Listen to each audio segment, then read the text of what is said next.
Welcome back to city news.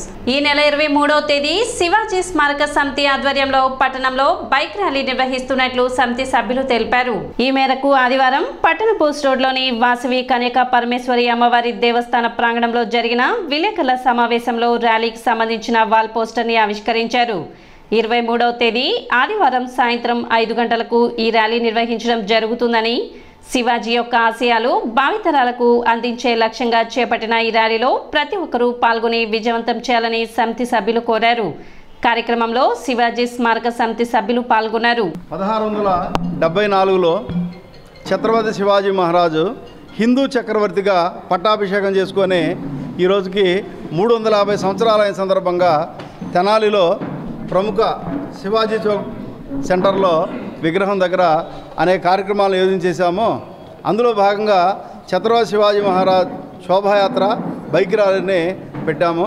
ఈ కార్యక్రమానికి తెనాలి పరిసర ప్రాంతాల నుంచి వేలాదిగా బైక్ ర్యాలీల్లో అట్లాగే మహిళలు శోభాయాత్రలో అనేక మంది పాల్గొంటున్నారు. ఈ యొక్క కార్యక్రమానికి స్థానిక హిందూ బంధువులు, శివాజీ అభిమానులు, అట్లాగే కుల మతాలకు అతీతంగా అందరూ కూడా ఈ కార్యక్రమంలో పాల్గొంటున్నారు.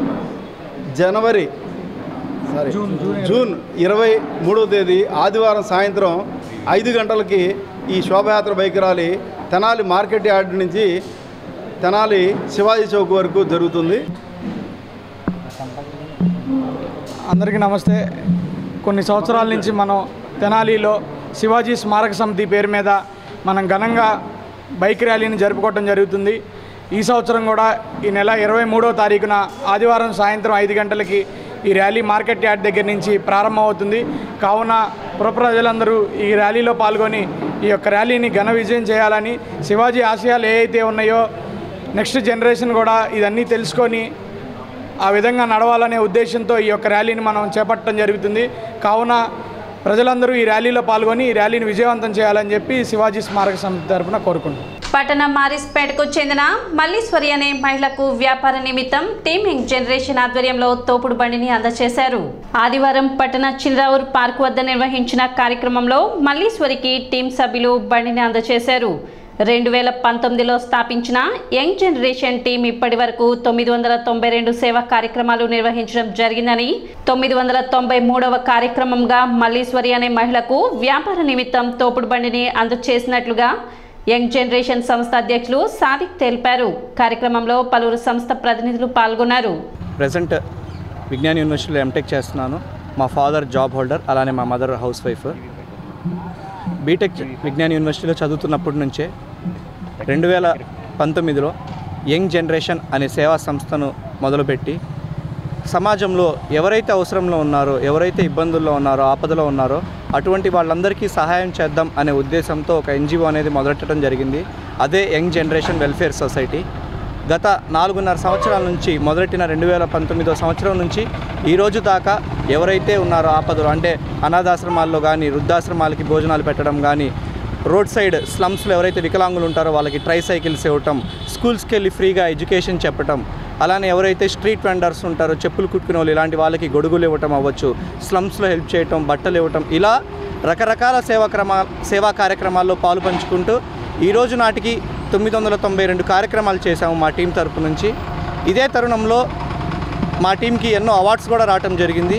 మరి ఈరోజు 993వ కార్యక్రమంగా తెనాలి పట్టణంలోని మల్లీశ్వరి అనే వ్యక్తి తెనాలి మాలిస్పేటలో ఉంటారు.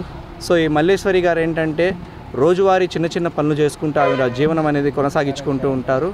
కానీ ఇటీవల ఆవిడ పప్పు వ్యాపారం చేసుకుంటూ ఆవిడ పని నేర్చుకొని ఇప్పటి నుంచి పప్పుల బిజినెస్ అనేది చేసుకుందాం అనుకుంటున్నారు. అందు తరుణంలో మా టీం యంగ్ జనరేషన్ని సంప్రదించి సొంతంగా ఉపాధి కోసం స్వయం ఉపాధి కోసం ఒక బండి కావాలని సంప్రదించగా ఈరోజు మా యంగ్ జనరేషన్ టీం తరఫున మల్లేశ్వరి గారికి ఒక బండి అనేది ఇవ్వడం జరుగుతుంది. ఏదో ఒక చిన్న చిన్న కూలి పనులు చేసుకుంటా జీవనం కొనసాగుతూ ఉండేవాళ్ళం. ఈ మధ్యకాలంలో మా వారికి బాగలేక పరిస్థితి చాలా దారుణంగా ఉంటానా బాగోక ఈ పప్పుల బండి సాయం అడిగాను. సాదిక్ మాకు కొడుకు లెక్క చక్కగా సాయం చేశాడు. ఒక వారంలోనే పెట్టుకోండి అంటే నేను హెల్ప్ చేస్తాను అని చెప్పేసి మా వారికి కూడా ఈ వీల్ చైర్ ఆ వీల్ చైర్ అది ఇప్పించారు. తను కూడా దాని మీద నడకడానికి ఎక్కువ నడవలేకపోతున్నాడు, ఎక్కువ దూరం నడవలేకపోతున్నాడు అని చేత ఇంక తనకు కూడా నిన్న బండి ఇచ్చారు. ఈరోజేమో నాకు జీవనం కొనసాగించుకోవడానికి ఈ బండి ఇచ్చారు. రోజు పెట్టుకుంటానండి, ఇంకా ఒకళ్ళకి అడిగిపోకుండా. కుష్టు రోగులకు సాయం చేయడంలో ఎంతో ఆత్మసంతృప్తి ఉందని సినీ దర్శకులు దిలీప్ రాజా తెలిపారు. రూరల్ మండలం పెదరావూరులోని పెన్ని మినిస్ట్రీ స్వచ్ఛంద సేవ సంస్థ ఆధ్వర్యంలో ఆదివారం కుష్టు రోగులకు నూతన వస్త్రాలు, నిత్యావసర వస్తువులతో పాటుగా ఆర్థిక సహాయాన్ని కూడా ఆయన అందజేశారు. పాస్టర్ మట్లపూడి జోషి దైవ ప్రార్థన నిర్వహించి కార్యక్రమాన్ని ప్రారంభించారు.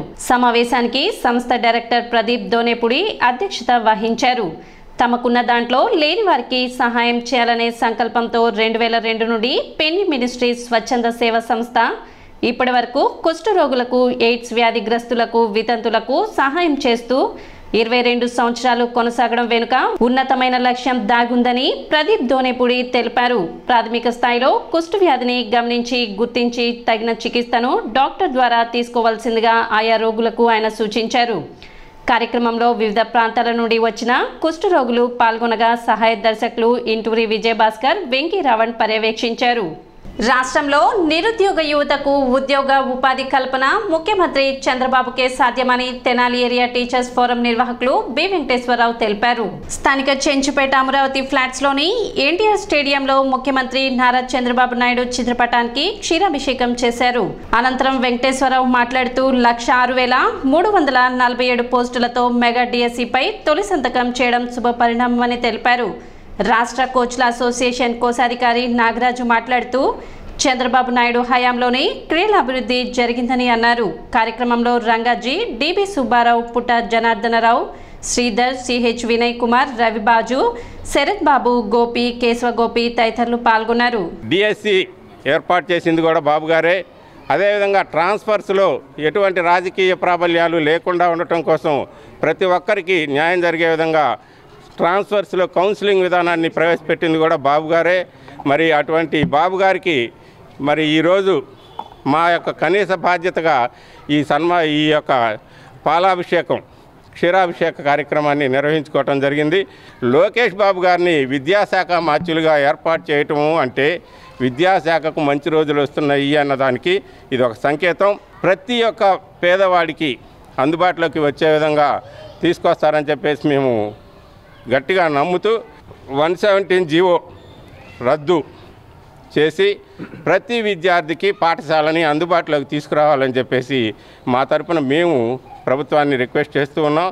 ఉపాధ్యాయుల మీద ఉన్నటువంటి ఈ యాప్లు వాటి యొక్క ఈ భారాన్ని తగ్గించి ఉపాధ్యాయుల్ని వాళ్ళ యొక్క ఫుల్ ఫ్లెడ్జ్డ్గా వారిని విద్యార్థులకి ఉపయోగపడే విధంగా సహకరించవలసిందిగా కూడా కోరుతూ ఉన్నాం. మన తెలుగు రాష్ట్రంలో తెలుగు మీడియం లేకపోవటం అన్నది నిజంగా అందరం కూడా బాధపడాల్సిన విషయం. మరి ఈ సందర్భంగా మేము ముఖ్యమంత్రి గారికి, ప్రభుత్వానికి విన్నవించుకుంటున్నాం.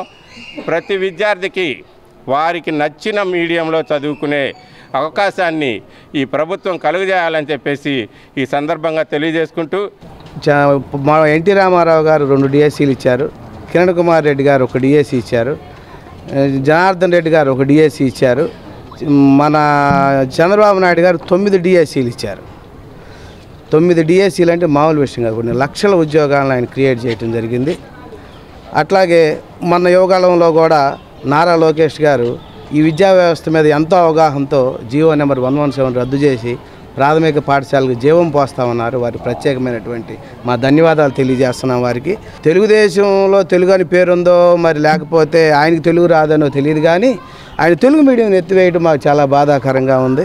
కానీ ఆంధ్రప్రదేశ్లో ఉర్దూ మీడియం ఉంది, ఒరియా మీడియం ఉంది, కన్నడ మీడియం ఉంది, మలయాళ మీడియం ఉంది, తమిళ మీడియం ఉంది, తెలుగు మీడియం మాత్రం లేదు. ఇది చాలా చాలా బాధాకరం. ఇది మాతృభాష మృత భాషగా మారిపోయే పరిస్థితి వచ్చింది. మాతృభాషలో మన భావ వ్యక్తీకరణ స్పష్టంగా ఉంటేనే మనం పిల్లవాడు మానసిక ఎదుగుదల ఉంటుంది. మరి 2016-17లో ఫస్ట్ రిక్రూట్మెంట్ మరి కోచెస్ 100 మంది కోచెస్ని మరి ఆ రోజు చంద్రబాబు గారు తీసుకోవటం, అలాగే ప్రతి నియోజకవర్గంలో తప్పకుండా స్టేడియం ఉండాలి అని 2 కోట్లతో స్టేడియాన్ని నిర్మించడం, కోచ్ల్ని నియామకం తర్వాత మరి ఈ రోజు వరకు కూడా కోచెస్ నియామకం జరగలేదండి. ఆ తర్వాత కూడా ఇప్పటి వరకు కోచెస్ పే స్కేల్ని కూడా పెంచలేదు. మరి యువగలంలో మేమందరం కూడా నారా లోకేష్ గారిని కలవడం జరిగింది.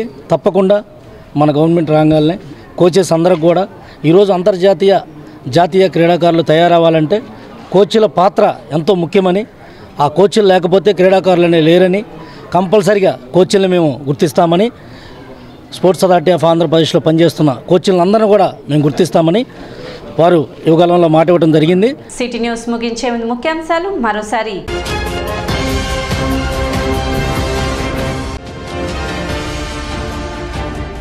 ఎన్డీఏ కూటమి అఖండ విజయాన్ని సాధించిన సందర్భంగా పట్టణ చిట్టాంజనేయ స్వామి దేవస్థానం వద్ద 101 కొబ్బరికాయలతో మొక్కు తీర్చుకున్న జనసేన నేతలు.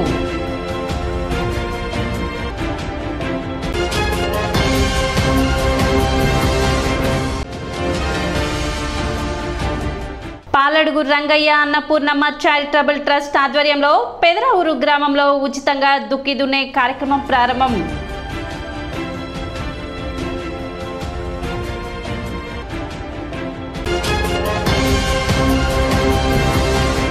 సిటీ న్యూస్ ఇంతటితో సమాప్తం. నమస్కారం.